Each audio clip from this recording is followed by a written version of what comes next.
Welcome to the 3DownNation podcast. I'm Justin Dunk, joined by John Hodge and JC Abbott. Fellas, we got some news for the people.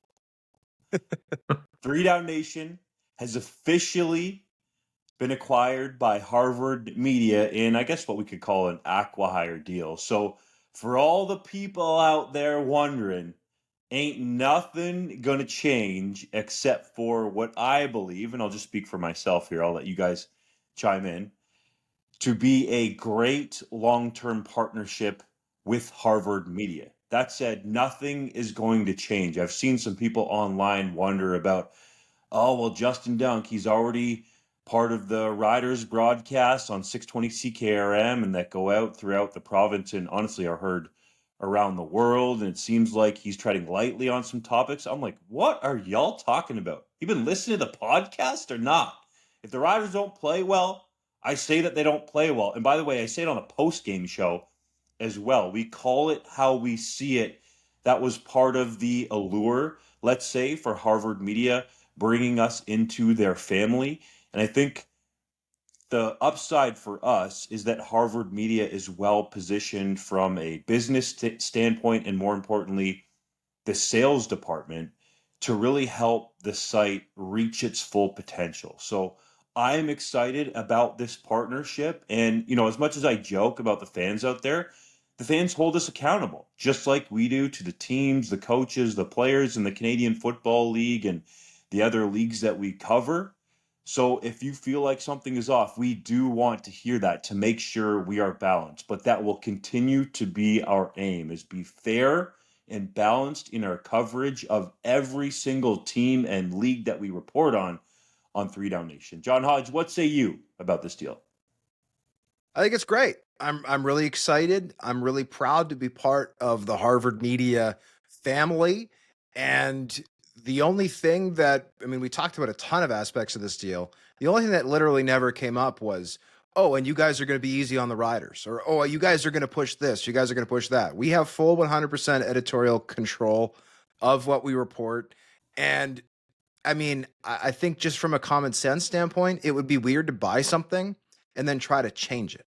Right? If I was trying to buy McDonald's, I wouldn't say, okay, but enough with these cheeseburgers. We're going to Froyo, right? That doesn't make sense. So Harvard's on board with exactly the product that we have created and consistently churned out for these many, many years. I love the quote that you had, Justin, in the press release, which was 3 downs, no days off. Admittedly, I might have been the first one to say that, but I'm happy to give you the credit for the quote. No, take the credit.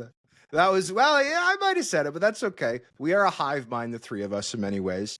So 3 downs, no days off, full editorial control. We're going to tell it like it is. While also, and Justin, you said we're held accountable by our readers. We're also held accountable by players, as evidenced by AJ Allen at Grey Cup, telling us why and how our all-star list was off, right? So we're held accountable by teams and players and coaches and all kinds of things, just like we hold them to account. So I think it's a great ecosystem we have here where we've got this really nice kind of grouping of these different entities, whether it's, again, readers, listeners, whether it's us as reporters, whether it's other reporters in the media space, other outlets in the media space, whether it's teams, whatever, right? We're all accountable to each other. We all want to be fair, but we also want to be legit, right? So that's what we strive to do here, and I'm really excited to continue doing that under this new corporate lineup.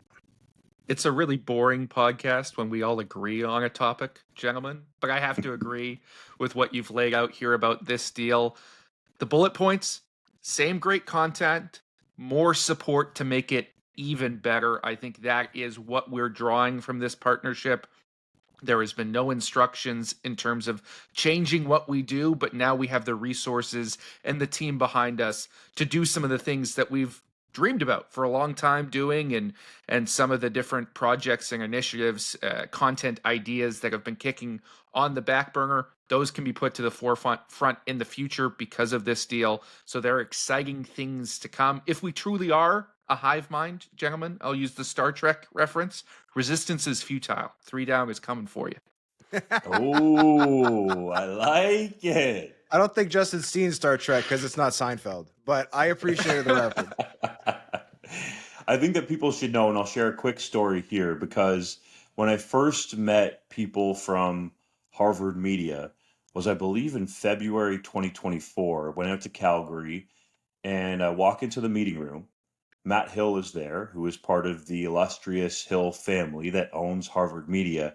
And literally, the first question he had for me, fellas, was, how can I get involved with 3DownNation?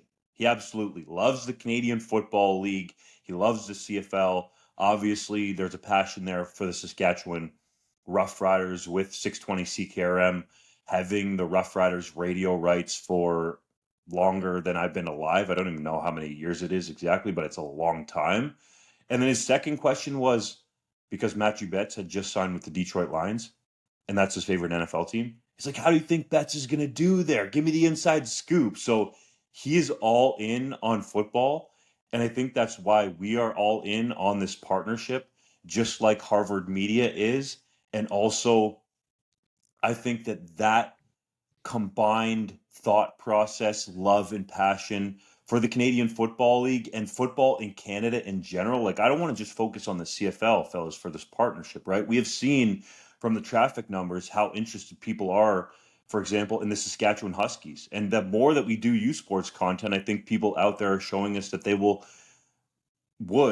like some more of that. So whether it's the Canadian Football League, the Canadian Junior Football League, U Sports football, whether it's guys going across the border to the NCAA, Canadians playing in the NFL, perhaps we even get into covering, some of the rising stars in Canadian high schools and tracking them.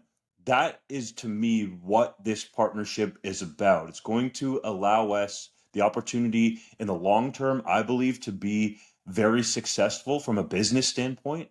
And that's going to benefit our readers, our viewers, our listeners, because we're going to be able to cover more. So thank you very much to Harvard Media for the trust. And specifically, I need to shout out John Hodge and JC Abbott, because they have trusted me through this process to get us to this point. And the work that these two do, in my opinion, is unmatched. With all due respect to our media colleagues, you guys are absolute grinders. And it needs to be noted that we literally have, for the most part, 24/7, what I would call news desk coverage. We are on it all the time. Sometimes people might say, that's kind of a workaholic mentality. But for the most part, I think all of us would agree that we love doing what we do. We have a passion for doing what we do. But then there's also the flip side of that it wouldn't be possible without literally the millions, and I mean millions. Last year, for people that don't know, in 2024, we had over 3 million unique visitors to the website. So even though our social media might look small to people, the site is our bread and butter. So we want to feed it, and then also perhaps do more podcasts and video content in the future. But we're going to focus on our bread and butter for now. And we do really appreciate the support from literally the millions of Canadians that come and visit the website on a yearly basis. The hundreds of thousands that visit it on a monthly basis and even a daily basis. And then the people from outside Canada as well, because we've seen, for example, our US traffic tick up over the years and people literally checking the site from all around the world. So I think you guys deserve a massive shout out to help us get to the point where we've gotten to. And I'm just so jacked up to see what the future holds for this website, for this partnership with Harvard Media. Anything else you guys want to add before we move on? No, let's get to the show, baby. All right. We're discussing our preliminary top 50 CFL pending free agent rankings. CFL players who could earn NFL opportunities. The Blue Bombers likely making a change at offensive coordinator. The BC Lions unveiling some details about their touchdown Kelowna games. Marshawn Lynch FaceTiming Corey Mace during Saskatchewan's Grey Cup parade. And Mike Kelly making an appearance at this year's Media Hall of Fame induction breakfast. But first, the Toronto Argonauts are still without a head coach as Orlando Steinauer and Corey Mace reportedly turned down interviews for the position. Those who have reportedly interviewed include Ottawa special teams coordinator Rick Campbell and much of the Argos' existing staff, including co-defensive coordinators Kevin Iben and Jason Shivers, receivers coach Pete Costanza, special teams coordinator Mickey Donovan, and quarterbacks coach Mike Miller. The Double Blue are also interested in longtime CFL QB and coach Kent Austin, who is currently coaching at Auburn. Who will be the Argonauts' next head coach, gentlemen? That is a very difficult question to answer because I think this process still has a little ways to play out here.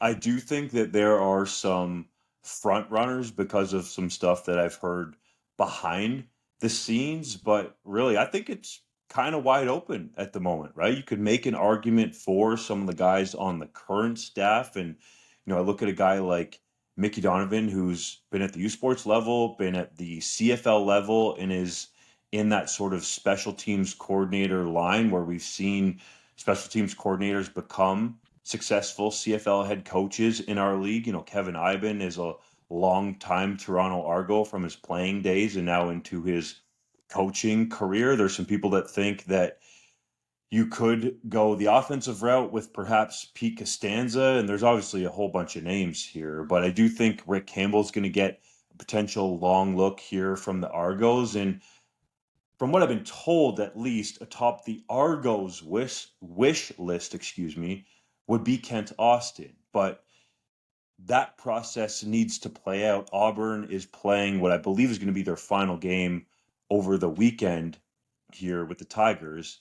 And then let's see if he's even really interested in perhaps taking that bench boss job with Toronto. Then you look at some of the other names in the Canadian Football League that, at least at this point, we haven't reported or don't know that the Argos have talked to. And I would look at a guy like Noel Thorpe in Montreal and wonder, hey, if you bring that guy over and he implements his defense and can have a solid offensive coordinator along with him, that could be a person perhaps that the Argos target with some of the relationships that he has with the people in Toronto. I'm not discounting others. I'm just trying to look at logical people, right? The name atop most people's head coaching candidate list is going to be Mark Mueller, but he ain't leaving Saskatchewan. That's not a thing that's going to happen. The setup in Toronto is not ideal.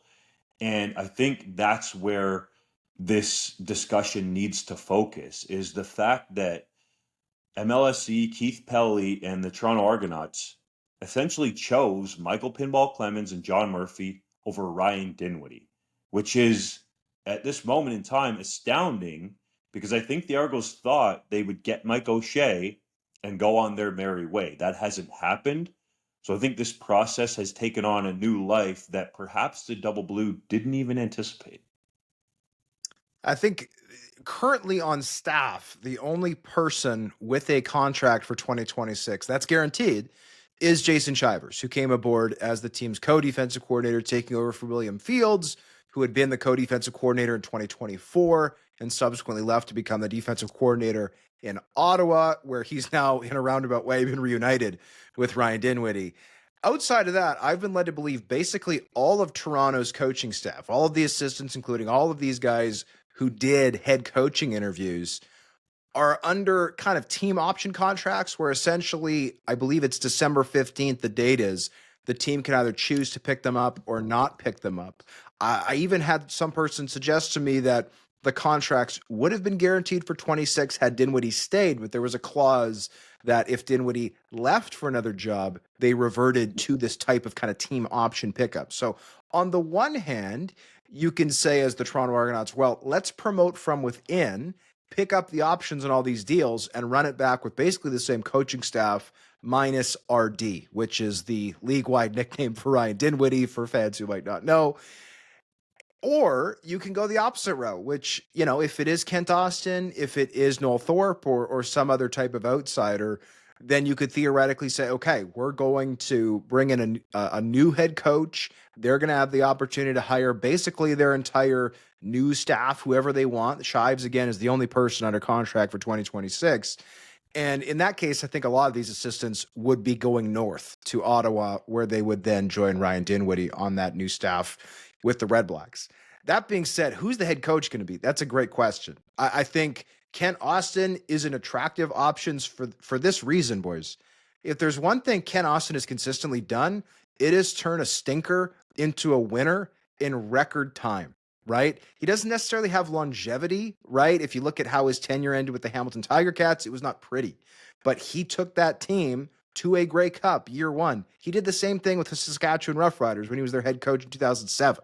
Like, this is a guy who can come in, take a less than ideal situation, right? Take chicken, you know what, and turn it into chicken salad. So from that perspective, I get that the Argonauts are interested, especially because after winning a Grey Cup in 2024, this team obviously hit the skids in 2025 and is in need of a refresh. I think the fact that you've got two competent quarterbacks in Toronto, including one who's been an MOP, is attractive, right? When you're looking to go somewhere as a head coach, you don't want to go somewhere where there's no quarterback. That's a great way to get fired. So I do think there are some pluses here, but there's obviously some minuses as well.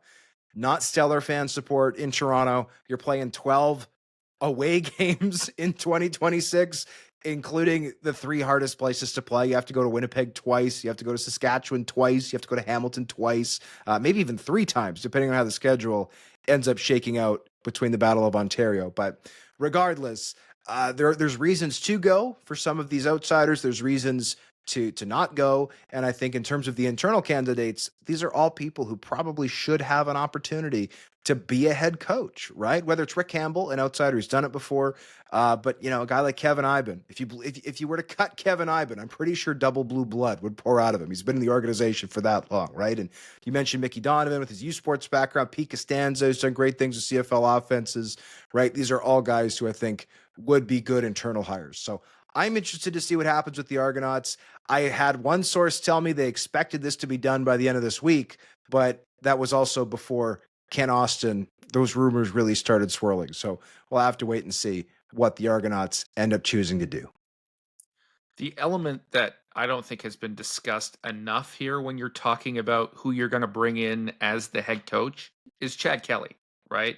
You've got an MOP caliber quarterback who has not played in a calendar year, who is extremely tight with Ryan Dinwiddie, who has now left to Ottawa. And I'm sure Dinwiddie would love to be able to trade for Chad Kelly if that was something that the Argos wanted to do. But presuming that they want to keep Kelly in the building and they want to keep Kelly happy once he returns to the field next season, you want to find a head coach who can mess with Kelly, who is, as we all know, a bit of a mercurial figure in terms of his attitude and his approach to football. I think two of the candidates that we've listed make a lot of sense from that perspective. And one of them is Kent Austin, right? He's got enough clout that Chad Kelly is going to respect a guy like Kent Austin coming into the building, having played the position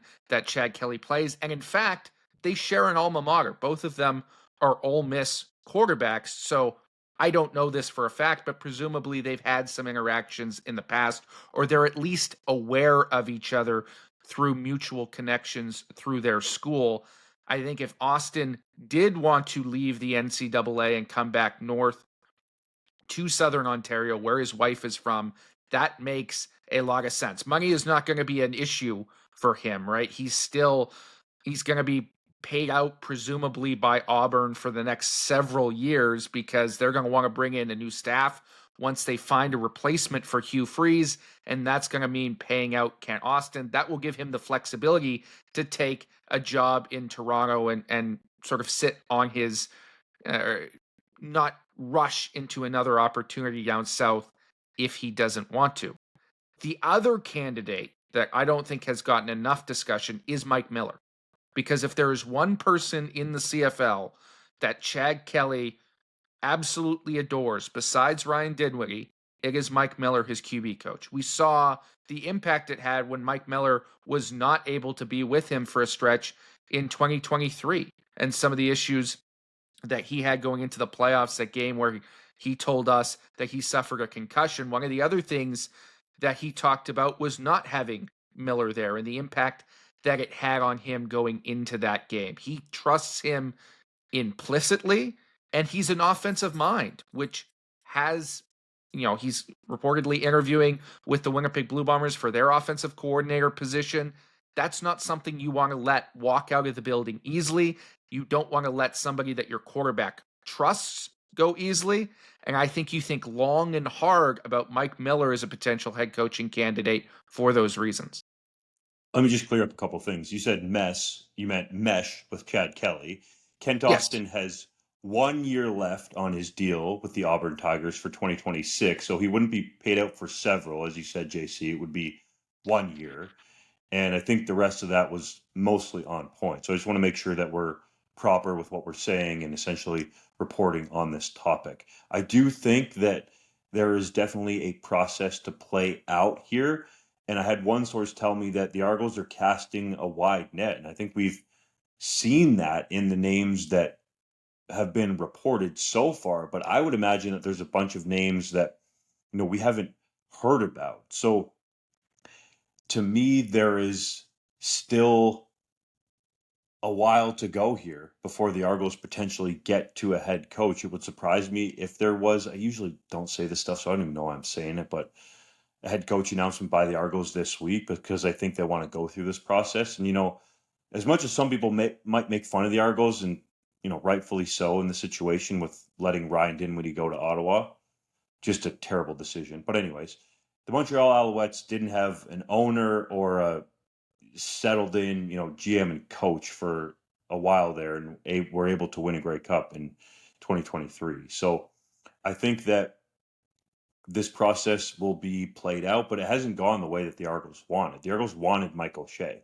Like, let's call a spade. And there were people around the league, guys, while we were at Grey Cup, that were absolutely shocked that Mike O'Shea didn't go there. A lot of people were talking about it as if it was a done deal. So if you're another coach thinking about going there, you have to wonder, okay, what did Mike O'Shea view in the setup or the situation that didn't work for him, and why did he not go there with all of his connections, Mike Pinball Clemens top among them, and the fact that he played for that team? Why did he not go there? You have to ask yourself that situation, and I think that's why the Argonauts are not necessarily going to draw the top candidates for the position.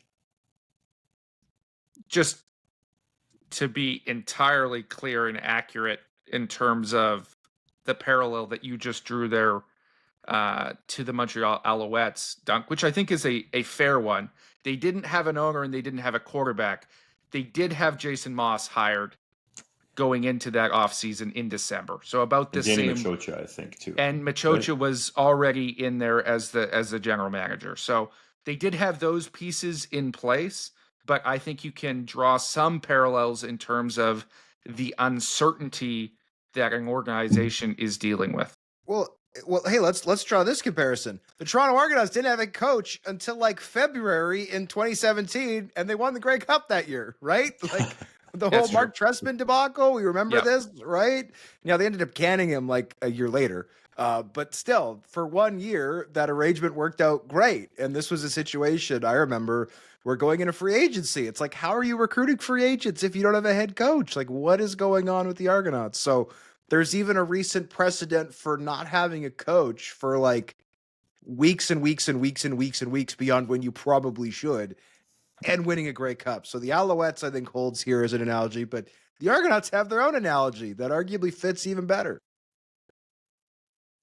Let's see what happens. Stay tuned to 3DownNation.com for the latest.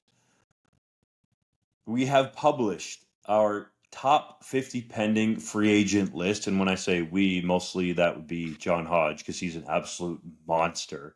With rankings, plus all 50 of those players have at least a paragraph write-up. Unbelievable stuff, my man. But Levi Mitchell, Brady Oliveira, Jalen Hutchings, Keon Hatcher, and Trevor Harris make up the top 5. How did this list come together, and are there any changes that should be made? Well, I mean, I'll say this. It's a top 50 ranking, and there's another 25 odd players at the bottom of the ranking that are like guys who just missed the cut. So I'm open to the argument that anybody should be moved to some extent, right? Like, you laid out the top 5. there are some great players outside the top 5. One could argue that Jamarcus Hardrick should be in the top 5. One could argue that Tyson Philpott should be in the top 5. Sam Emila should be in the top 5, etc. So I'm totally willing to hear arguments that guys should be moved, up or down a couple of spots. I in fact, while making this list, with feedback from both of you as well as some of our other contributors at 3DownNation, obviously I was doing that, right, as I'm making the list. Oh, no, this guy feels low. Oh, this guy feels high. Oh, I don't know. Okay, I thought this guy was too low, but I can't move him past this person, So I put the criteria in the article, different considerations that I had or that we had while doing this. It was age, position, nationality, health, production, and potential. So there's some guys like I didn't end up getting Clark Barnes on the list, but he's a guy who I think if he was healthy could be 1,000-yard Canadian receiver in this league. For him, potential is a bump. For some guys, nationality is a bump, right? Obviously, Sam Emilus didn't lead the league in receiving, but he has been an absolute monster for the Saskatchewan Roughriders for many years now.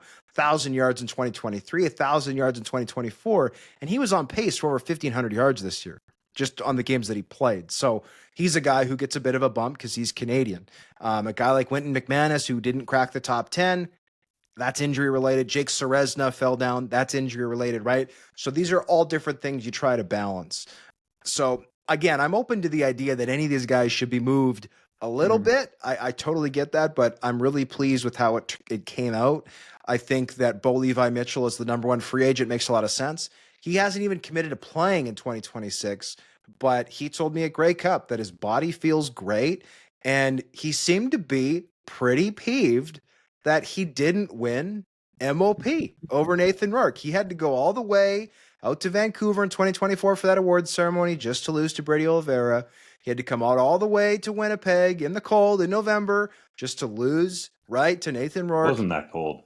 Well, cold is relative. Let's remember Bo now lives in, I believe it's South Carolina. So Winnipeg in November, even at +2, I think is probably cold by his standard. But regardless, to me, I think he is the number one because whether it's the Edmonton Elks, whether it's even the Ottawa Redblacks, depending on what happens with Drew Brown, whether it's, the Tiger Cats themselves, obviously. I mean, heck, we'll wait and see. Maybe a new coach in Toronto wants to shake things up at the quarterback position, right?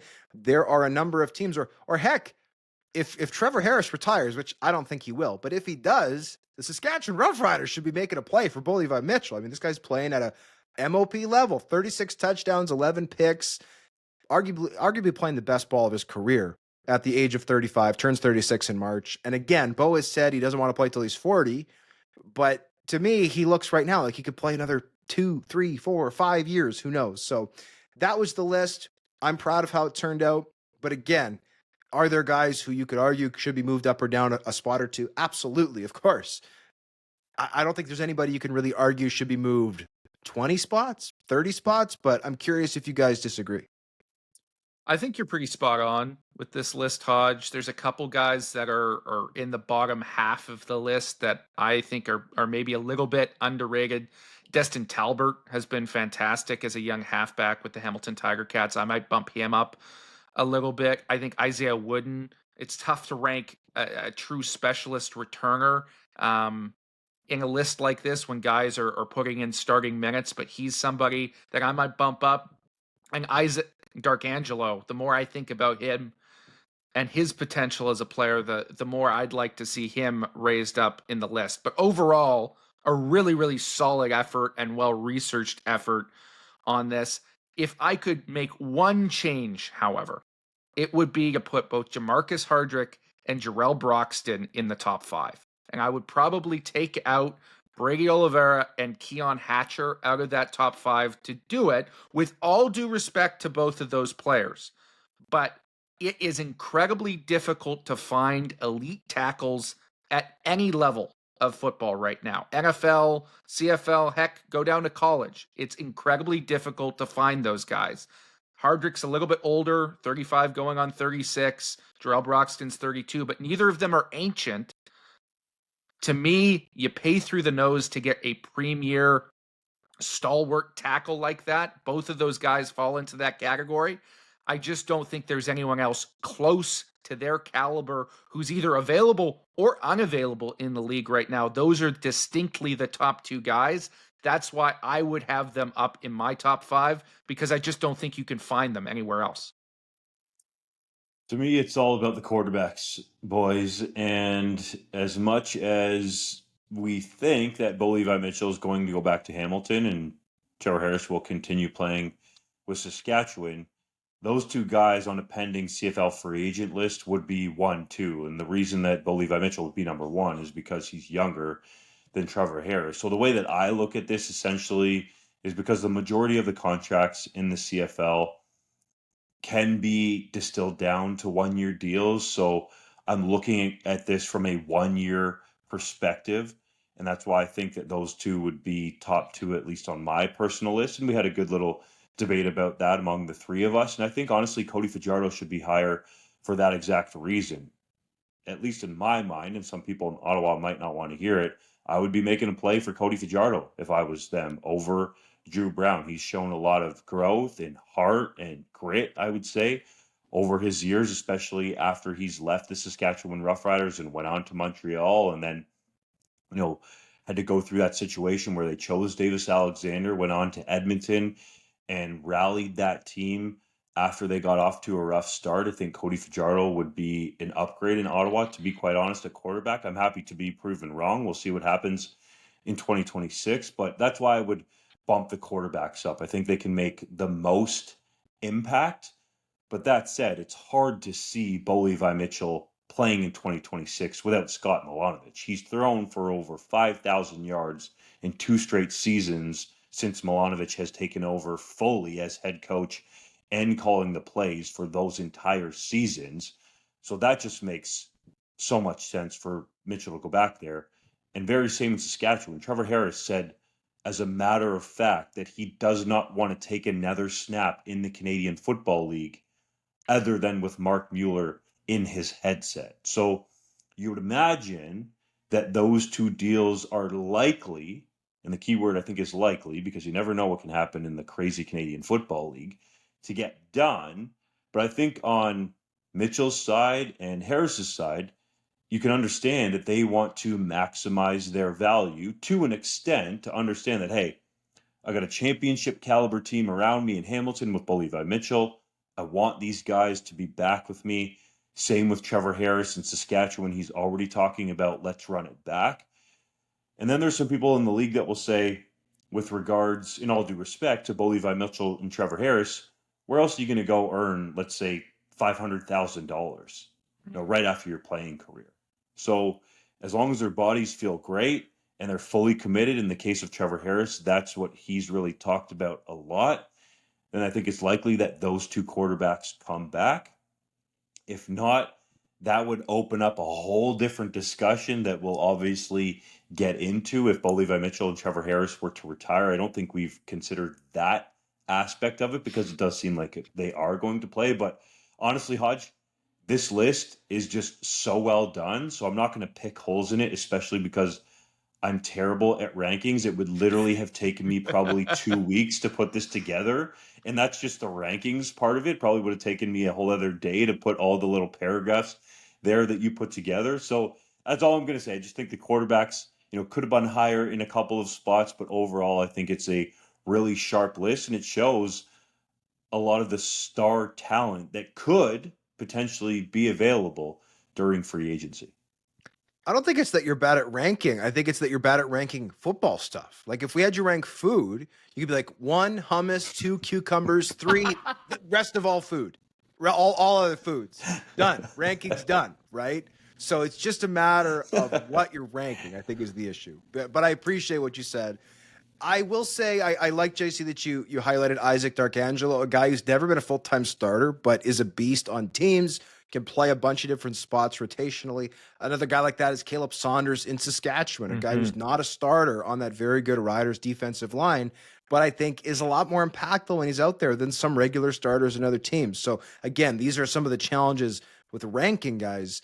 The other thing I'll say, and this ties in a little bit of what you said, Justin, about Trevor Harris, is I get feedback from people who are like, well, why would you even put this guy on the list? He's never leaving Edmonton, or he's never leaving Toronto, or he's never.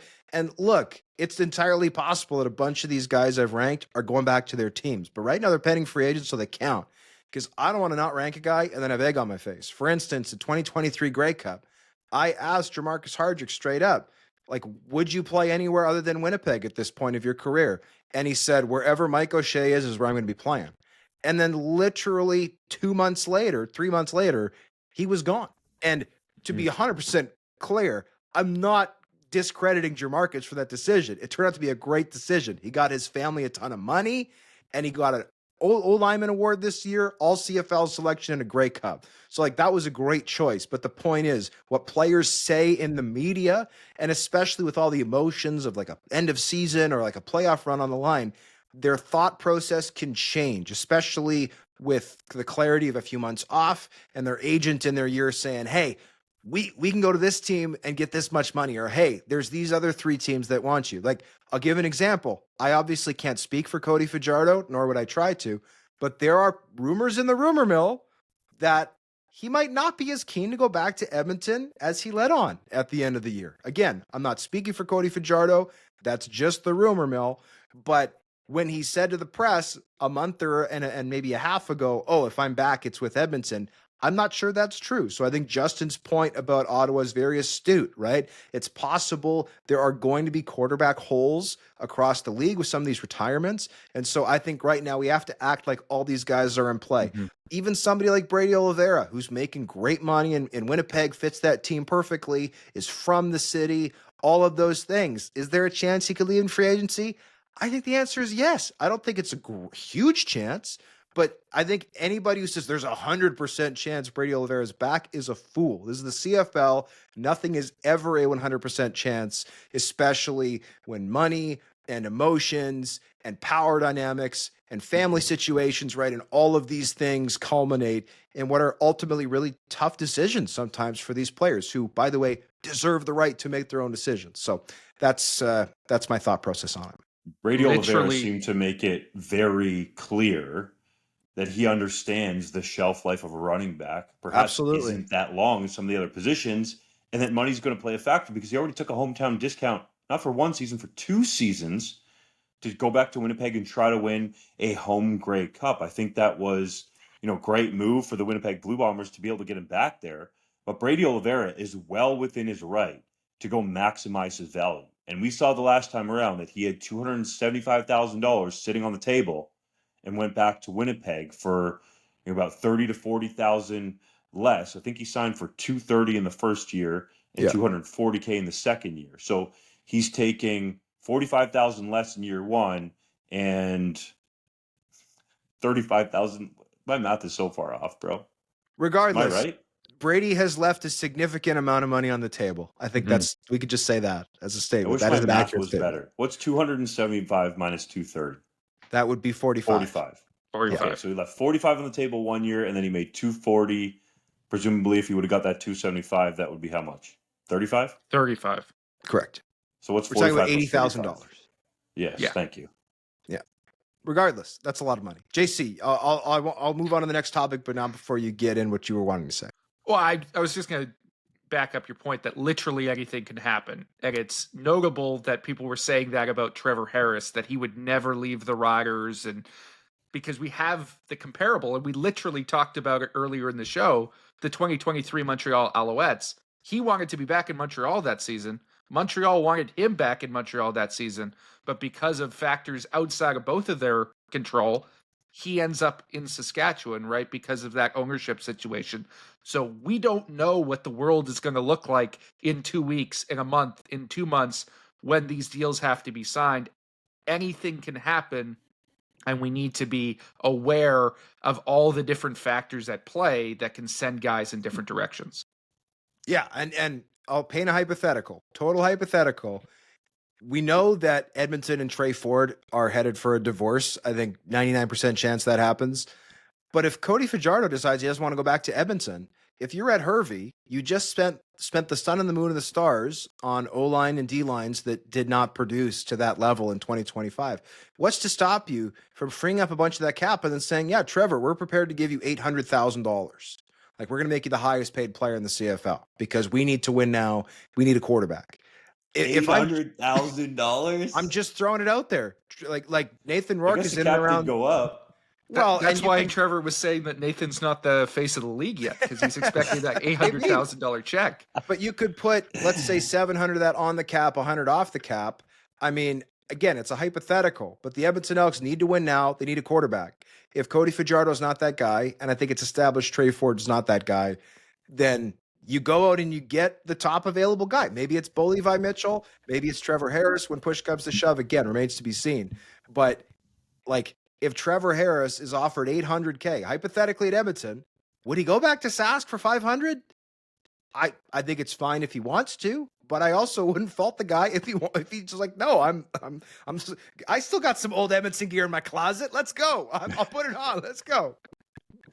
That's a valid take. I just don't want Riders fans to get all worried, because if you're Trevor Harris, you're looking at the situation in Saskatchewan from a bunch of different angles. It's not necessarily just the money that you're going to get to play, presumably, if he does in 2026. It's the long-term upside and the legacy. You look at the way that Darian Durant is treated in that province, and you talk to his former teammates, and they'll tell you that, he's very quiet. He doesn't necessarily like the attention. And I experienced that firsthand, fellas. I will never forget when Darian Durant went to Montreal. I think I was involved in the first, if not one of the first scrums that Darian Durant was in, and he was sweating profusely. He had a towel with him, I believe, because he knew he was going to be sweating, and he had to wipe the sweat away multiple times. That's how uncomfortable he is. So you look at a guy like Trevor Harris, who's very comfortable in the media, very well-spoken, and has obviously captured the hearts of Rider Nation. And you got to think, okay, let's say the Riders put a decent offer on the table, $500,000, okay? Is it below market value? I think you could argue perhaps it would be for Trevor Harris and what he's done for that team and winning Grey Cup MVP. But the long-term money-making ability and the legacy of going back to Saskatchewan and perhaps going back-to-back, I'm not saying it's going to happen, but if you are the first quarterback in Saskatchewan Roughriders franchise history to go back-to-back, that is worth way more than even a couple $100,000 or a few $100,000 more from Edmonton. So that's a great point that you laid out, Hodge. I think the Elks should be ready if a scenario like that played out. But if you're Trevor Harris making that decision, it's much different than looking at some of the other franchises around the league from the longevity standpoint. So I'm not just saying that because I've covered the Riders closely for the last 2 seasons with 620 CKRM. It's just something that came to me as this discussion was happening, and I think that Trevor Harris will take into consideration. I reported a list of 16 CFL players who could potentially receive NFL opportunities this offseason. I also had some names just off the list as well. 3 of those guys, Damian Alford, Trey Vavel, and Isaiah Wooden, have already worked out for the New York Jets. Alford and Wooden, as of this recording, have also worked out for the Saints, though we expect many of the guys on the list will get more workouts on the horizon. For instance, I can report that Jalen Hutchings, all CFL defensive lineman, already has 2 NFL workouts lined up, date still to be determined. JC, who stood out the most to you on this list? Well, Jalen Hutchings always stands out to most to me on any list because he was absolutely dominant this season. And I do expect that he will be one of the guys who ends up signing an NFL contract.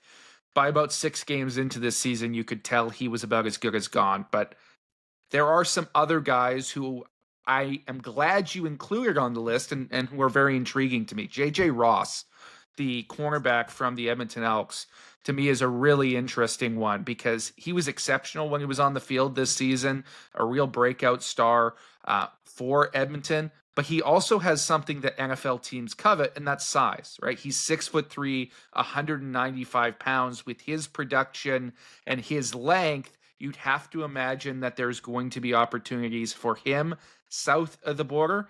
And then a name that maybe isn't so much on people's immediate radar, but I think has a sneaky good chance to sign a contract is Peyton Collins, the tackle from the Saskatchewan Roughriders, who had a tremendous rookie season, was limited to just 12 regular season games at left tackle due to some injuries, but he was exceptionally highly graded this season in the CFL. He was exceptionally highly graded at Eastern Kentucky, which is an FCS program in college, a smaller school, but slipped through the NFL cracks. You think about how valuable that position is, how much NFL teams are looking for talent there. I think it's hard to look past somebody like Peyton Collins, who has multiple touch points of success. And we saw Trevor Reed sign south of the border last offseason. I think Collins could follow a similar path. I'd focus on Damian Alford because when you talk to NFL people, they always talk about, well, what are their winning traits or where are they really going to stand out? And with Damian Alford, it's obvious. He just needed to produce and prove that he could play at the professional level. 6'6", 224 pounds, and ran a 4.46 second 40-yard dash. I look no further than Ajo last year. He was 6'3", 218 pounds, but nowhere near, with all due respect, as fast as Damian Alford. NFL teams would have liked to have seen Alford be healthy for the entire season. I think he could potentially be 1,000-yard guy, but that's why I zone in on a guy like that. I think JC's bang on with Peyton Collins and even Jalen Hutchings as well, as Hodge laid out. But I think Damian Alford has a real chance to get in a training camp down there just based on the sheer size, because NFL scouts are going to say, big physical receiver who's fast as well. He can win in multiple ways. He's still young and moldable. That's the one that jumps off the list to me. And I talked to over a dozen sources for this list. A lot of people who work in personnel in the CFL provide lists to NFL contacts directly or indirectly of guys who they think should get a chance. And just for some clarity, the general criteria for these lists are the cutoffs like age 27 typically. Every now and again, you see a guy get an NFL look a little bit older than that, like Matt Betts got one. I think Andy Fantuz was a little over that threshold when he got an NFL look. Mike Riley once got an NFL workout, I think at age 33, which is kind of crazy. But generally speaking, age 27 is about the hard cutoff. If you're older than that, the NFL won't look at you. The other things is you want to look for guys who don't have a ton of NFL cuts already under their belt. If you're a guy who went to training camp with the Falcons in 22 and the 49ers in 23, and then 2024, you're at the Raiders, Vikings, and Ravens. And then in 2025, you had a cup of coffee with the Chargers, and now you come to the CFL. Well, every NFL team has seen this person in preseason games. They've all got grades on this guy. They've seen him. Whereas a guy like Peyton Collins, who you laid out, JC, never been under contract in the NFL. Jalen Hutchings, never been under contract in the NFL. And if you read the full list, there's other guys I've noted, came straight to the CFL from college. They now have pro-level film. A lot of those guys, by the way, smaller school guys. One of them is Dante Myers, played at Delta State, D2, 25 years old, speedster. Perfect example of a guy who I think is deserving of his first NFL look. This is a person who NFL teams aren't looking at as, oh, right, that guy I've seen 17 times. They're looking at him going, oh, we've never seen him against top competition. That could be interesting for us. And the other thing is, for lack of a better term, a freak factor, right? The 6'6" frame of Damian Alford, the 6'3" frame of JJ Ross. These are the types of things that an NFL team can't just go, oh, there will be a guy in the draft like that, right? Or there's a guy on the street like that. Those are the factors that NFL teams look for. So if you're a CFL fan wanting to prognosticate in future years who could go to the NFL, those are the traits to look for. Like I saw an article the other day. It was maybe the worst thing I've ever read. Very clearly AI generated. And one of the players, I think the first guy on the list was Jermarcus Hardrick. It's like, oh, he could get looks from NFL teams. And it's like, this is a 35-year-old man. Like, Jamarcus, great guy, love him to death, awesome player, never going to the NFL. He's 35. He should get looks, though. He's better than a bunch of tackles in the NFL. That's true. And he's also never going to get signed by the NFL. And he's also someone who I think back in like 2012 was with the Carolina Panthers. Like the NFL saw him 14 years ago at this point, right? So the reason I mentioned that is a bunch of the guys on that list were old, relatively speaking. So anyway, those are the criteria. That's what I use for the list. Please check it out. And obviously stay tuned to 3DownNation.com as we'll report all of these workouts over the next 6 weeks or so. These workouts go into the new year. Signings start shortly after January 1st. So we'll have all the latest. The freak factor thing is interesting because it's all relative. And I think a guy I'll be fascinated to see how the NFL judges him is Robert Carter Jr. Because I think from the plays he made, undeniably freak factor, right? This guy jumps tall buildings in a single bound, makes acrobatic catches, can return kicks. He can do it all. Was extremely successful as a rookie with the BC Lions. Had a great college pedigree at the FCS level as well. But the question for him is size. He's under 5'9", 175 pounds soaking wet. Typically, those are disqualifiers for the NFL. Are they going to see how he performed physically and athletically in the CFL and say we can make an exception for this guy because he falls into that freak category? Or are they going to look at his build and his size and dismiss him for a second time? I think there's a possibility it could go either way with him. So I'll be watching him closely as sort of that break-even guy on that freak factor. The other part of this discussion, fellas, and CFL people will tell you this as well, and we've seen it over the years, there are going to be some players who get NFL workouts and potentially sign contracts that people will go like, what? Yeah. How does the NFL view that guy as a player that deserves a contract over all these other guys who have, at least dominated for stints or periods or years in the Canadian Football League? So, Hodge, I think it's a great list. It's not a shot at your list. It's just seemingly what has happened over the years. I'm trying to think of, I think most recently there was a random Ottawa Redblacks defensive back that was in the NFL for, I think it was like a couple of seasons. I can't think of the name right now. Oh, I know exactly what you're talking about. I'll remember in a second. He was with the Bears.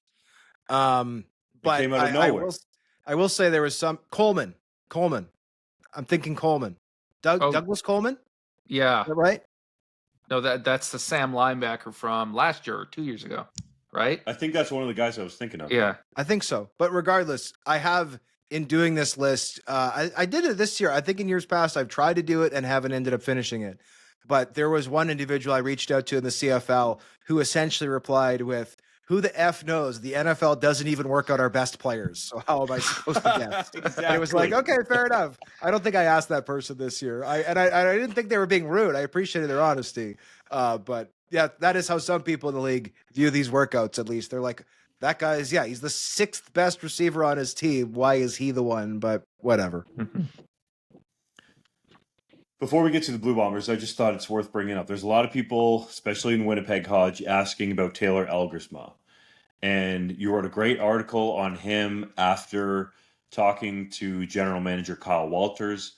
And Elgersma is hoping to sign an NFL contract and decided to go that route because he didn't want to have to sign a futures contract and then wait to potentially get with that team. So oftentimes what happens in the National Football League is teams who are out of the playoff mix will bring players in for a look. Perhaps it's a workout, maybe more, stint on the practice roster to see, okay, does this guy have it? And do we want to keep him around in the offseason for those programs, organized training activities? So that's why Taylor Elgersma didn't want to sign a CFL contract, is because it was essentially have ruled him out of that process. And that's something that even happens in the Canadian Football League. We see it when the practice rosters expand after Labor Day, that teams do that up here. So that's what Elgersma is hoping to do. I feel like it was worth addressing before we go on to talk about Winnipeg and the offensive coordinator. But is there anything you want to add on Elgersma?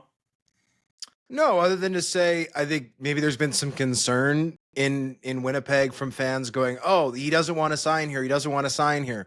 And that is 100% not true. The Bombers are optimistic that Elgersma will sign. And I had a conversation with Elgersma's agent, Fred Weinruck, who indicated that Taylor would be more than happy to sign in Winnipeg if and when his NFL opportunities have officially dried up. So there is no reason for Bomber fans or CFL fans to panic. If Taylor doesn't go to the NFL, he's going to come to the CFL, and obviously he'll have to prove himself and show that he can compete and all those things. But this is not a situation where Taylor is NFL or retirement to do other stuff. He is fully aboard the CFL train if and when the NFL train has left the station, for lack of a better metaphor.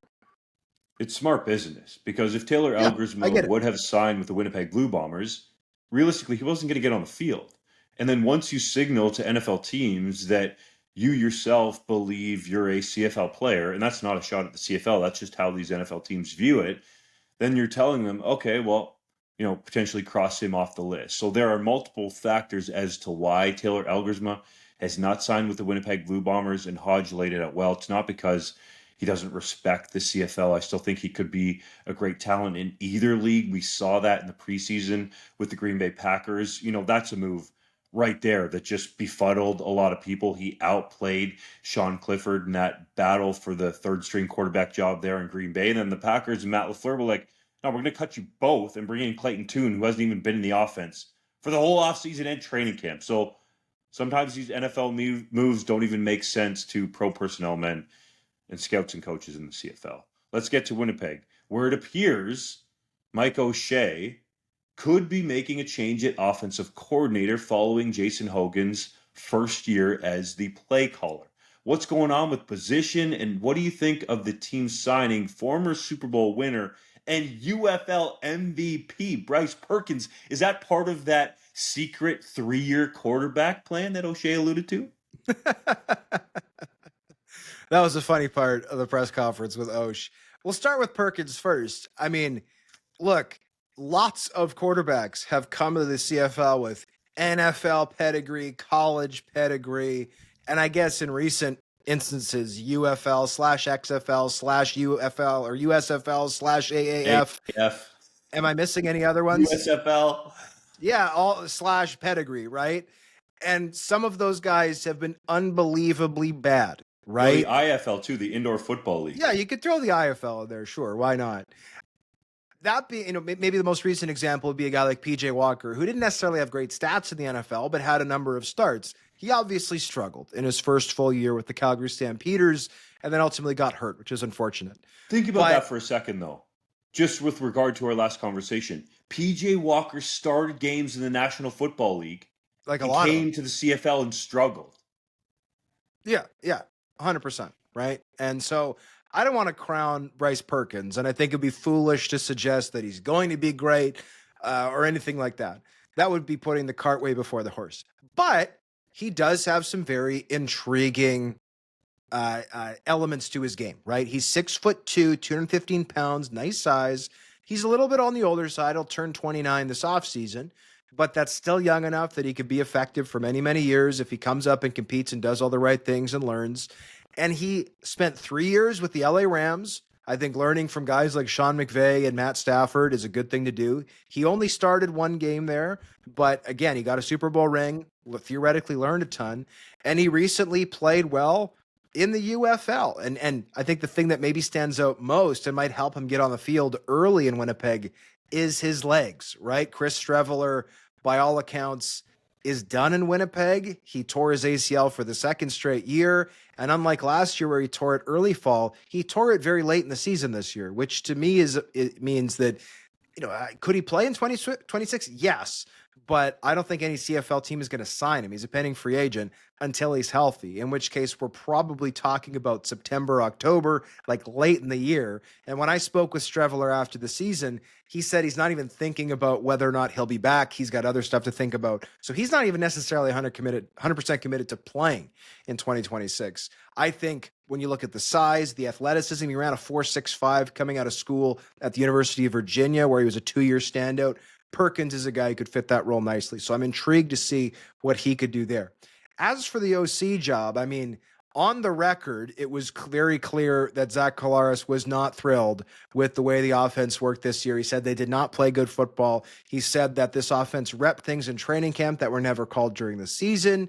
Brady Oliveira, who loved Jason Hogan over a 3-year stint as the team's running backs coach, didn't necessarily offer as pointed a criticism, but he also made it clear he was not super happy with the offense this year. And in speaking to sources, I've been led to believe this team would rep things all 3 days of practice and potentially not even call them in a game. That's not unusual for like a few plays. You can never call literally everything that you practiced, but there was a weirdly high percentage of stuff that would get practiced and then wouldn't get called into a game, which again, it feels like the type of amateur mistake that even a rookie OC shouldn't necessarily be making.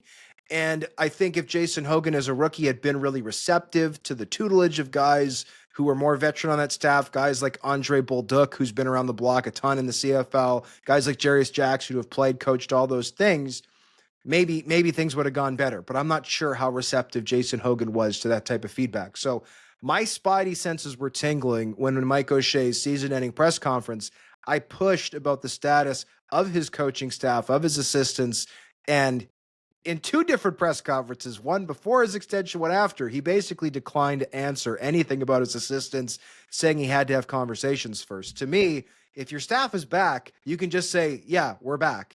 And if you have Hodge, to make hold changes, hold up. Go ahead. Credit you for pushing back on him, but I believe Mike O'Shea's answer was he needed to check his whiteboard for the contract statuses of his The coaching first time staff. I asked him, he claimed he couldn't remember how long people were under contract for. Once he signed his extension, the answer changed to, I'm not talking about that because I have to have conversations first, which was like, okay, at least now you're being honest, because I'm sure he didn't actually forget the first time. If he doesn't know how long his assistants are under contract for, Mike O'Shea is a grossly negligent head coach. And I don't think he is that. I think he's a great head coach. Regardless, I think that was kind of the first sense that, oh, if he has to go have a bunch of conversations, that might be an indication a change is happening. Well, he's since reportedly requested and received permission to interview Tommy Condell, who has been the offensive coordinator in Ottawa the last 2 years, has a close relationship with Zach Collaros. They had a ton of success together with the Ticats a decade ago. And also Mike Miller, the quarterbacks coach of the Toronto Argonauts, who, if hired as the new OC in Winnipeg, would provide a very comical situation, as Winnipeg would have 2 of its 3 coordinators literally named Mike Miller. I don't know how they'll manage that. That sounds Hodge. Even the podcast listeners know that. You want it to happen. I kind of do want it to happen. I was just thinking now from an HR standpoint, like, who gets M. Miller at bluebombers.com? How do you figure that out? What about the pay stubs? What about the tax implications? What about the T4s, gentlemen? Has somebody thought of the CPAs? Didn't you do the deep research to find out their middle names? No, I've not done that. But that will be a talking point if, in fact, Mike Miller, we'll say quarterback Mike Miller is hired to join special teams Mike Miller in Winnipeg. But we're getting ahead of ourselves. Regardless, if all your coordinators have the same name, can you just pretend they're one person under the football ops cap? Mike O'Shea would like to do that. I've heard of dumber ideas. I really have. And maybe there's a defensive coordinator out there named Mike Miller. I don't know. I think Jordan Younger's very good. But or maybe he's open to legally changing his name. Who's to say? Regardless, I do expect there to be a change at this point in Winnipeg. I think some level of change is very fair to speculate. I just don't know exactly what level of change on the offensive side of the ball. I would be surprised if there was change elsewhere. But that offensive coaching staff was not up to snuff in 2025. And I think when your franchise quarterback, who they just stamped down, like I asked Kyle Walters, are you renegotiating with Zach Collaros? He said, no, Zach's our guy and he's earned his money. Okay, well, if Zach has a say, I think we all know there's going to be change in that coaching staff. I won't spend too much time on Bryce Perkins because A, you laid it out very nicely there, Hodge, but also B, I talked about him a few weeks ago in JC's random neg lister. Yet another has signed in the CFL. So go back a few weeks. You could listen to that pod, get all my takes on Bryce Perkins. But I'm a Nostradamus. I'm picking guys out who are signing left and right now. I've got about a 10% hit rate at this stage, but we're ticking. The numbers are ticking up. In terms of the offensive coordinator position, it's clear that a change needs to happen. Both in terms of the on-field production, but also keeping that locker room together, right? The level of resentment that you feel coming out of the Bombers, some of the comments, those are not good things to allow to grow within a football team. Those are the things that can erode a dynasty, erode a franchise, and lead to a complete collapse. Mike O'Shea, quite frankly, should have acted sooner with making a change mid-season, in my opinion. I know he's more conservative on those things. He needs to make that change now. Mike Miller is an interesting candidate to me if you can steal him away from Toronto. I mentioned him in that head coaching conversation. He has not called plays in the CFL since 2013 when he had a co-offensive coordinator title, I believe, with the Montreal Alouettes. They had some coaching changes there during that season, but he's called plays in the NFL before. He's been around the game now, or the Canadian game, for a little bit longer. I think it's worth giving him a shot, but I also think Jarius Jackson in-house is a really interesting option. He's had some bad CFL offenses, but he's had some good CFL offenses as well. And when he left Edmonton, we forget that Elks team down the stretch in 2024 was really successful offensively, and they were specifically successful offensively because of what they did on the ground with the running game. Well, Winnipeg loves to run the ball. You've got Brady Oliveira, theoretically, if you can get him re-signed.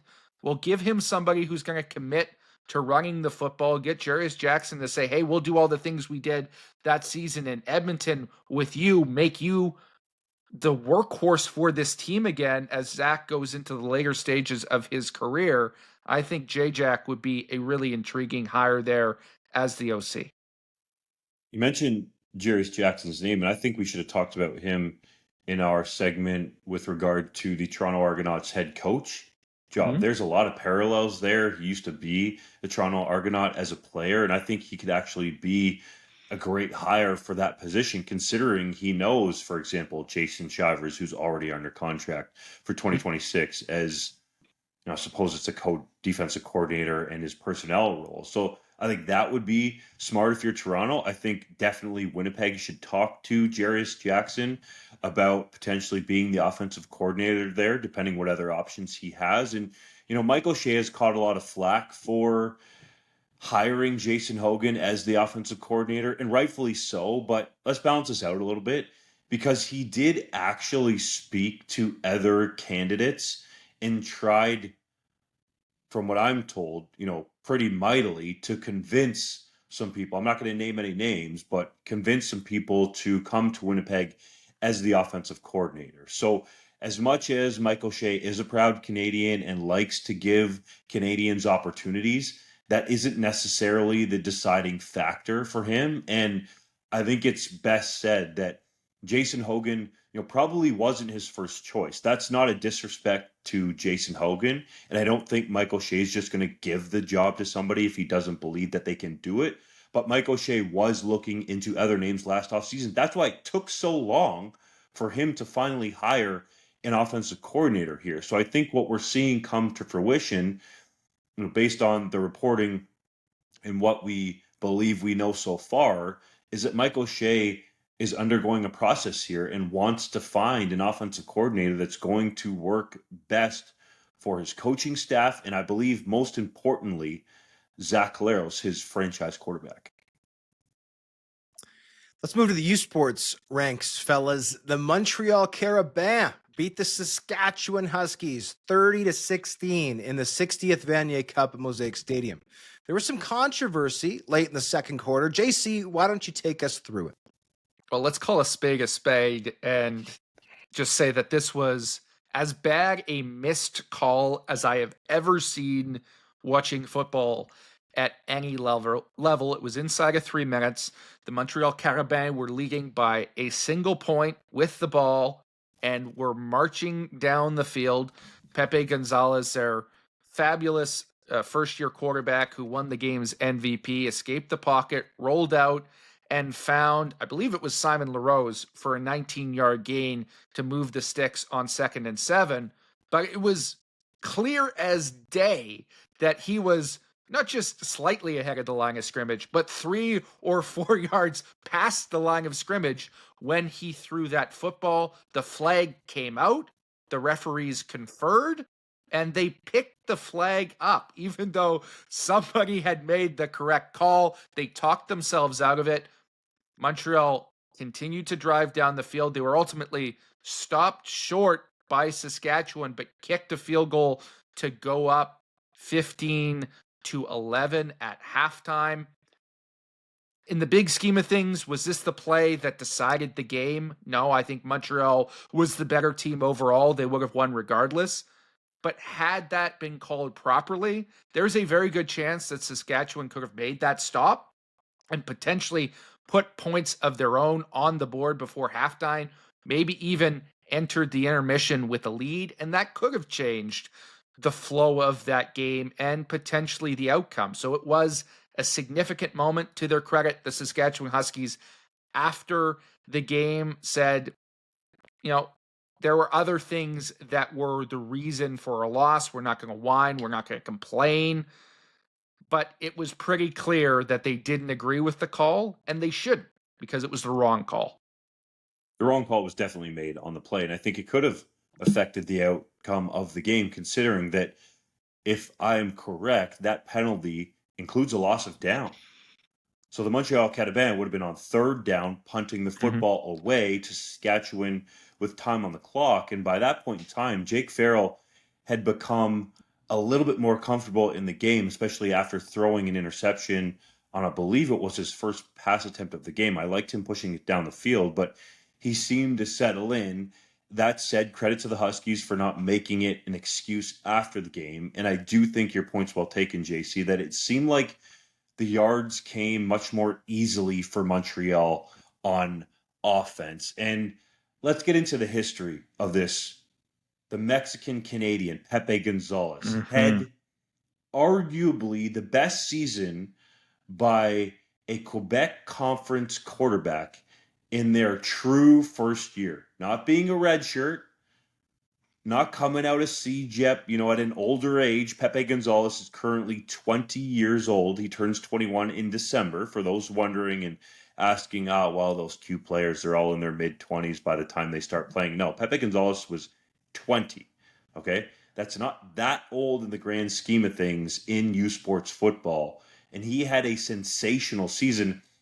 And I'll go to the next level. I think there's an argument to be made that he had the best freshman season ever in U Sports history, at least at quarterback. You look at some of the names over the years, and yes, he did become the fourth first-year quarterback to win a Vanier Cup. But even on that list, JC, you laid this out well. You look at St. FX's Terry Dolan in 1966, who was actually in his first year.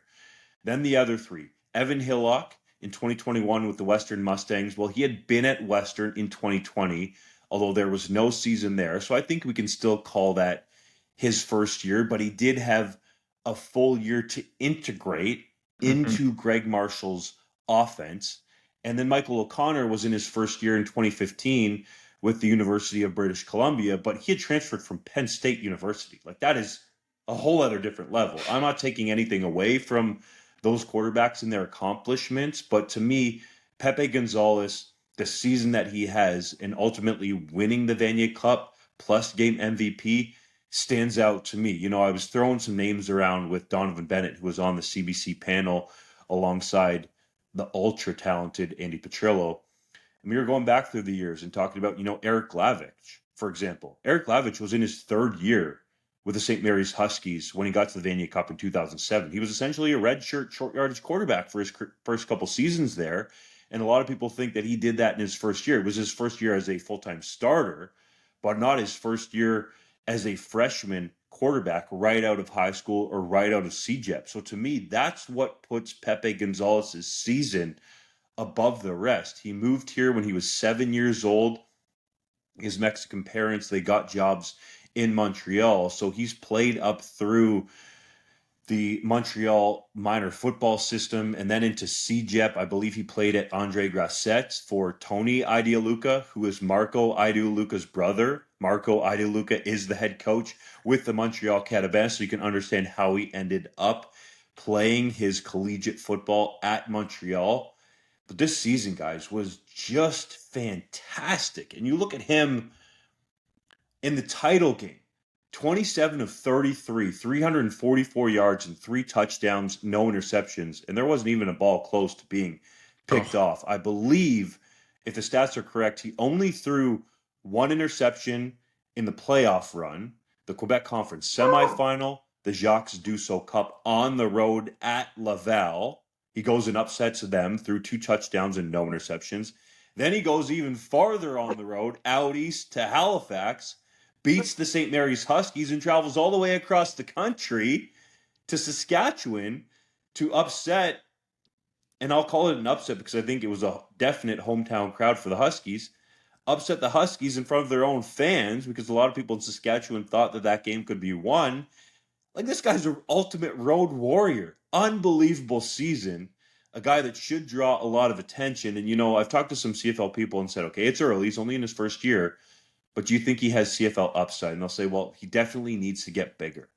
So Pepe Gonzalez, hopefully you get in the gym, add some pounds onto that frame, because if you continue building on this season, I think you should be able to get a shot in the CFL. It's a number of years away, and there's still some levels in his games that he needs to go to. But this guy beat out Arnaud Desjardins head-to-head in the first ever Jacques Dussault Cup, and there are people in the CFL that believe Arnaud Desjardins should get an opportunity in the Canadian Football League. Should have had one last training camp, and people believe that he's better than a bunch of American quarterbacks that have gotten opportunities over the years in the CFL. So it's definitely a long way down the road, but Pepe Gonzalez, a name to keep an eye on, and just a spectacular first season for the Montreal Carabins. I'll add this before I let Hodge jump in with his point. And I apologize for my dog barking in the background. He's from Chile, so he doesn't like anyone from Mexico getting credit. But we got to talk about Pepe Gonzalez here. I was so impressed with him after the victory because he got all the usual questions in the scrum amidst the confetti of, you know, how does this feel? You know, this is your first year. What an accomplishment. And every single question in his second language, no doubt, so perhaps that played a role. But he said, or third language. Might be his third language. Say. Just yeah, like third our Pablo language in Herrera English. Vergara, man. Exactly.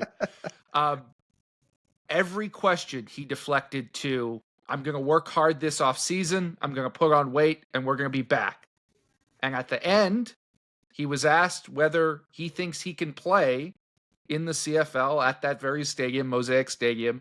And he said, hopefully, I'm going to put in the work, and hopefully I'll play here for real one day. So he's got the vision. He's not satisfied with being the best first-year quarterback or leading his team to one Vanier. This is a guy who knows what he needs to work on. He's heard all of those things you just laid out, Dunk. He knows what he has to do. He wants to get back, and he wants to get to the pro level. And if he's got to add weight, I mean, obviously Montreal has amazing restaurants of all cuisines. But if he's wanting Mexican food, him and Jose Maltos should hook up. I'm sure that Jose and Pep, they know all the best Mexican restaurants in Montreal. I'm sure there's lots of good ones. They can hook it up. It's Sergio Castillo. Remember he set us up at the Combine at that Mexican restaurant? I forget what that was in Edmonton. That food was unbelievable. If I lived within walking distance of that restaurant, I would weigh 700 pounds. So putting on weight, I think, is something Pepe will be able to do, no problem. But regardless, the best story out of this is probably Pepe. A close second, however, is the alleged vandalization of the Vanier Cup, which was first reported by TVA. And we're working on our own reporting. This story is unbelievable. So just a little teaser for that story when it's up on 3DownNation, hopefully Thursday, if not Friday at the latest. Wild story out of Quebec. There are a couple other individuals I think we should touch on with respect to CFL upside. And I just have to make a wisecrack right now because I think somewhere, if Randy Ambrosi even was watching U Sports football, and there's some people that think he didn't really think it was worth a damn. But he's going, see, my global program worked. Pepe Gonzalez, Viva la Mexico. But I digress. We need to look at the Saskatchewan Huskies because Daniel Wiebe had an absolutely fantastic season for them, his last season of U Sports eligibility, and he wasn't at 100% clearly in the Vanier Cup, dealing with a, from what I understand, very tough turf toe injury as JC's dog's howling at the moon, or perhaps Randy Ambrosi. Perhaps he's howling at Randy Ambrosi. Never say that name again on the podcast.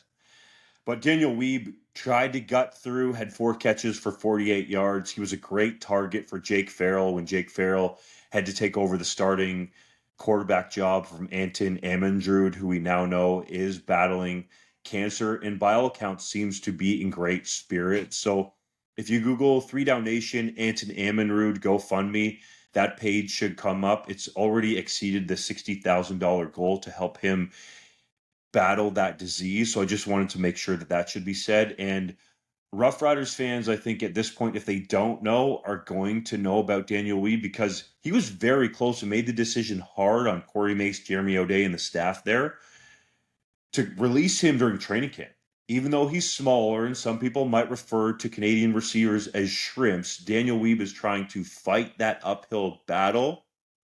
Even in training camp, we wrote a story about him with the loose comparisons to Weston Dressler just from a size and even an athleticism perspective. Wiebe is, I believe, faster and more athletic than Weston Dressler was as an athlete. Now you need to translate that to football, but I do think Wiebe has some upside in the Canadian Football League. And then you go to the other side of the ball, linebacker Seth Hundeby and all his athletic traits for his size, around 6'1", he weighed in at the combine at 251 pounds, pop off the page. He won the President's Trophy as the best defensive player in U Sports for the 2025 season, and he left it all out on the field. Pepe Gonzalez was not touched until the fourth quarter when Seth Hundeby got him to the ground 2 times for sacks. And, I heard a story about Seth Hundeby bumping into Trevor Harris at Mosaic Stadium during Vanier Cup week. And apparently, Trevor Harris has a lot of respect for Seth Hundeby. So that shows you how much Seth Hundeby ingratiated himself to some of the veterans, if that's the proper word, Hodge, grammar police, at Saskatchewan Roughriders training camp when he was there in 2025. So I think there's lots of upside for Hundeby. 2 Riders draft picks that really had standout seasons for the University of Saskatchewan. And I don't want to make this a whole Saskatchewan thing, but I felt like their performances were worth noting. That's fair. And if I was Trevor Harris, I would be very thankful that I didn't have to play against Seth Hundeby because he's a monster who can fly around at 6'3" and 250 pounds. So there's not a lot of guys, Canadian or American, like that in the CFL who run that at like that, how he does at that size. It's remarkable. People might look and say, well, Seth Hundeby was selected in the 4th round. I think it was 31st overall. I think so. But if you don't know, he decided to go back to school to finish his engineering degree. So if Seth Hundeby came out and was going to play football right away, he would have been a bona fide first-round pick with those measurables, or I should say it would have been a surprise if he would have fallen out of the first round. Yeah, I'm not sure I would have gone so strong as first round, but certainly top 2 rounds, right? Like he would have been a guy who's in that top 15, top 18 conversation for sure, just because you don't see guys like that coming out of U Sports with his measurables and his size. The fact that he was so focused on academics, I think, frankly, may have prevented him from getting an NFL look, because with some of those measurables, if he wanted to do some of the all-star circuits and have gone that route last season, he might have gotten some looks because of just how big and how physical and how athletic he is. It's now time for JC's random neg lister, and we're going to go with another quarterback because I just had some success with predicting a quarterback who was going to be signed by a CFL team. And we'll stick in Saskatchewan with the Rough Riders neg list. We know that Trevor Harris seems like he's going to be back, but he's going to be 40 years old. We don't know. What if he retires? What's the future of the quarterback position in Saskatchewan? Well, let me offer a small school option for you. Andrew Edwards out of Henderson State. That's a Division II school in the town of Arkadelphia, Arkansas. That is a real place, not a fictional place. Arkadelphia, Arkansas, for the Henderson State Reddies.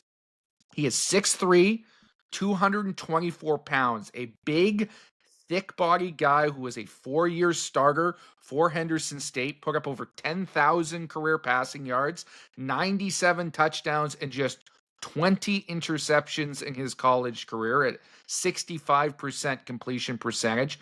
Over 1,400 yards rushing as well, and 23 touchdowns on the ground. At his size, he can scoot a little bit. He'll make guys miss, and he'll run through somebody's face if he has to. He is a hard out because of his size and his strength and his mobility. He can make guys miss in the pocket.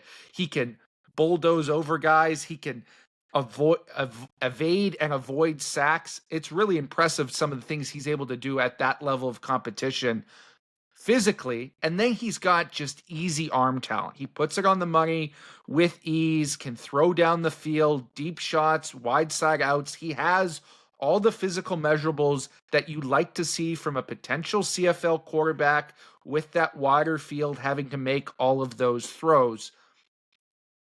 Because he's playing at a smaller school, he's a redshirt senior now, a finalist for the Harlan Hill Trophy. I don't think he's going to get substantial NFL looks just because of where he's coming from. If the Saskatchewan Roughriders can get this guy under contract, I think there's some upside there in terms of somebody who could be a short yardage quarterback initially, but also grow into something more. As we know, Trevor Harris came from the perennial college football powerhouse that is Edinburgh. So don't discount these small school guys. So did Jeremy O'Day. Who knew? Edinburgh to Saskatchewan Roughriders pipeline. It's a real thing. It's now time for Hodge's Heritage Moment. On this day in 2000, Louis Pasaglia played his final CFL game in the 88th Grey Cup, ending a career that spanned a league record 408 contests. The 25-year veteran finished his final season 40 of 44 on field goals. That's a 90.9% conversion rate. That's amazing, which was actually the best of his career. Apparently, he retired too soon. The Vancouver native was inducted into the Canadian Football Hall of Fame in 2004 and still holds the record for most games played in CFL history. We'll throw it to JC in a second. I just want to say one of the coolest things about covering the 2024 Grey Cup was sitting in that beautiful press box at BC Place Stadium and looking down and just standing there chatting with people wearing this super dope BC Lions jacket is just Louis Pasaglia, like just chatting with friends and seeing people. And I'm like, man, I'm getting starstruck. Like I'm coming to Grey Cup, but the person I'm most starstruck by is sitting in the crowd 15 seats in front of me. Like it was unbelievable just watching Louis there. He's basically, I mean, he should be the mayor of Vancouver as far as I'm concerned. What an unbelievable guy, unbelievable player. JC, I know you sit in that press box all the time, and I know Louis sits close to you there. What other memories do you have potentially of growing up with Louis with the BC Lions?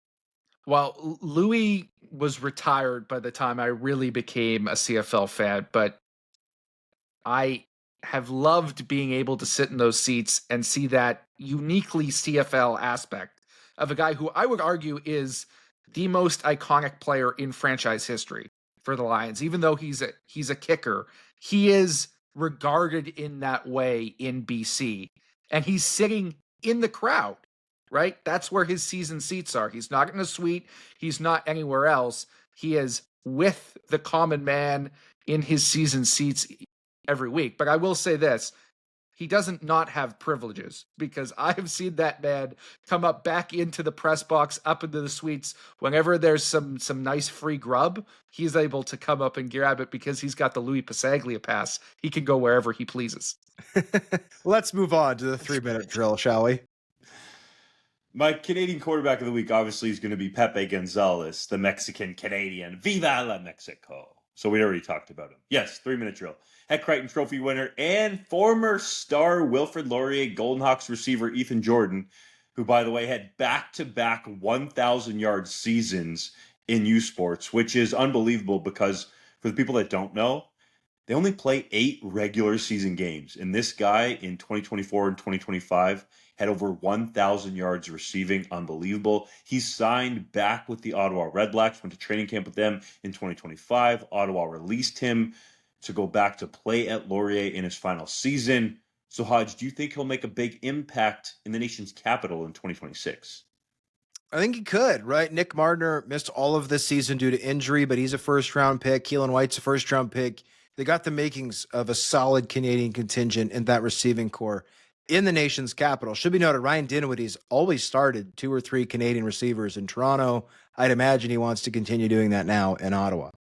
The BC Lions unveiled that the team will host the Stampeders and Elks, respectively, when the Leos host their 2 touchdown Kelowna games in 2026. Are you excited to head to the Apple Bowl to cover those contests? I am fired up. It's going to be a wonderful week of action. I think probably makes sense for me to stay up there the entire time and bask in the sun, right, guys? That we're good with that. Sit lakeside up in the Okanagan. No, it's going to be a good time, and it's great that it's the Stamps and the Elks that are coming because we'll get some Alberta traffic as well from some of those fan bases. Marshawn Lynch FaceTimed Corey Mace during Saskatchewan's Grey Cup parade. Do you wish he FaceTimed you during the podcast, Dunk? No, I really don't. I don't get the infatuation with beast mode, to be quite honest. Really? Wow. I don't get it. Wow, we got Justin Dunk hate happening right now. Directed Not hate, I just don't get the infatuation with him. No. I like it because you don't eat Skittles? Maybe that's the common denominator. No, here. that has nothing to do with it. I don't get it. I think he's very gregarious. I think he's very charming, and obviously he was a hell of a player. And apparently he was very smart with his money. So I think it's all good to like beast mode. I like beast mode. I'm not saying I don't like him. I just don't get the infatuation with him. But that's fair enough. The Bishop's Gators are moving back to the RSEQ. That would be the Quebec University Football Conference in U Sports after an 8-season run in the Atlantic University Sport Conference. Does that make sense? It makes all the sense in the world. Bishop's is like a 13-minute drive to Sherbrooke and a 12-hour drive to Acadia. And yet they've been driving to the Maritimes this whole time. It's ridiculous. It's not sustainable. It's bad for the athletes. It costs too much money. I've talked to people in the AUS. They don't like it. So, yes, it makes sense. And by the way, we're now back to 6 teams in the RCQ, 4 in the AUS. When you had 5 and 5, someone's always on a bye week. Like, that doesn't make sense. So I don't know why this ever happened. It was 8 years ago. I don't remember.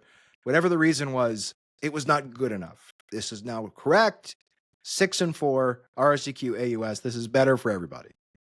Keon Hatcher has made it clear to the BC Lions he expects a steep raise after leading the CFL in receiving yards in 2025. Do you think he'll get it? I think he will get a raise of some degree, and he deserves one because he's taken essentially less than market value over the last couple of years because right after his last tremendous receiving season, he tore his Achilles in the West Final and therefore was not able to get fair market value for what his talent level would have been. Now he has that chance. The question is, will the Lions be able to meet his price tag considering what they're paying Nathan Rourke and Justin McInnes and Matthew Betts and what they're going to have to pay guys like Jarrell Broxton who are also free agents and you could argue might be more important to the success of the team than having another stalwart receiver. Jake Maier is contemplating his future after serving as Saskatchewan's backup QB in 2025. Do you think he'll get a chance to start in 2026? There's some quarterback positions that would have to be changed out, I think, for that to happen.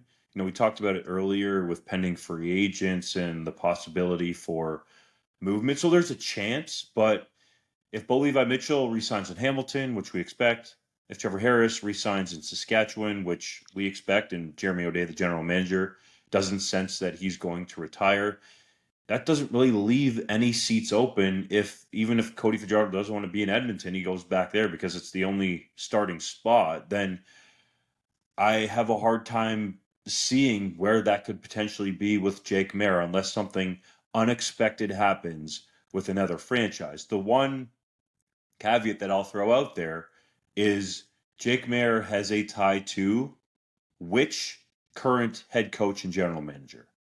That That'd be would Ryan be Dinwiddie. Ryan Right. Dinwiddie. So, as we all know, you need two quarterbacks to win in the Canadian Football League. If Ryan Dinwiddie's perhaps not sold on Drew Brown, you can still have him there in Ottawa. Perhaps you restructure the contract, or I'll leave them to figure that out. You bring in Jake Maier, and Jake Maier might look at it and say, well, I have a pathway here that I can actually envision to being the starter. Whereas in Saskatchewan, if Trevor Harris is healthy, he's going to be the starter in 2026. So lots to play out, but that's one possibility that I've had at least one source mention to me. Longtime Winnipeg sports writer Paul Friesen, who is an absolute beauty, had former Blue Bombers head coach Mike Kelly introduce him at the annual Canadian Football Media Hall of Fame breakfast at Grey Cup. How cool was it? And how unique, I should say, I think, was the idea.